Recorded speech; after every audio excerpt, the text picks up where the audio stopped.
1925ರ ವಿಜಯದಶಮಿಯಂದು doctor KB Hedgewar ಅವರ ದೂರದೃಷ್ಟಿಯಿಂದ ಹುಟ್ಟಿದ ರಾಷ್ಟ್ರೀಯ ಸ್ವಯಂ ಸೇವಕ ಸಂಘ ಇಂದು ಶತಮಾನವನ್ನ ಪೂರೈಸಿದೆ. ವ್ಯಕ್ತಿ ನಿರ್ಮಾಣದಿಂದ ರಾಷ್ಟ್ರ ನಿರ್ಮಾಣ ಎಂಬ ಧ್ಯೇಯದೊಂದಿಗೆ ಆರಂಭವಾದ ಈ ಪಯಣ ಕೇವಲ ಸ್ವಾತಂತ್ರ್ಯಕ್ಕಾಗಿ ಅಲ್ಲ, ರಾಷ್ಟ್ರೀಯ ಚಾರಿತ್ರ್ಯ, ಆತ್ಮ ಜಾಗೃತಿ, ಸ್ವಾಭಿಮಾನ ಮತ್ತು ಏಕತೆಯ ಸಂಕಲ್ಪವಾಗಿತ್ತು. ಪ್ರತಿದಿನ ನಡೆಯುವ ಶಾಖೆಗಳಲ್ಲಿ ಶಿಸ್ತು, ಏಕತೆ, ಸಾಹಸ ಮತ್ತು ದೇಶಭಕ್ತಿ ಬೆಳೆಸುವ ಮೂಲಕ ಲಕ್ಷಾಂತರ ಸ್ವಯಂ ಸೇವಕರು ರಾಷ್ಟ್ರ ಸೇವೆಯಲ್ಲಿ ತೊಡಗಿದ್ದಾರೆ.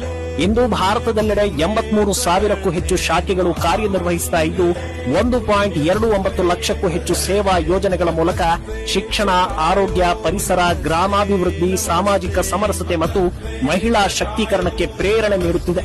ಸಂಘದ ಪ್ರೇರಣೆಯಿಂದ ಹುಟ್ಟಿದ ವಿದ್ಯಾಭಾರತಿ, ಎಬಿವಿಪಿ, ವಿಶ್ವ ಹಿಂದೂ ಪರಿಷತ್, ವಿಜ್ಞಾನ ಭಾರತಿಯಂತಹ 32ಕ್ಕೂ ಹೆಚ್ಚು ಸಂಸ್ಥೆಗಳು ಸಮಾಜದ ಪ್ರತಿಯೊಂದು ವಲಯದಲ್ಲೂ ಸೇವೆ ಸಲ್ಲಿಸುತ್ತಿವೆ. ಸಂಘದ ಶತಮಾನೋತ್ಸವದ ಪಂಚ ಪರಿವರ್ತನೆಗಳು, ಸಾಮಾಜಿಕ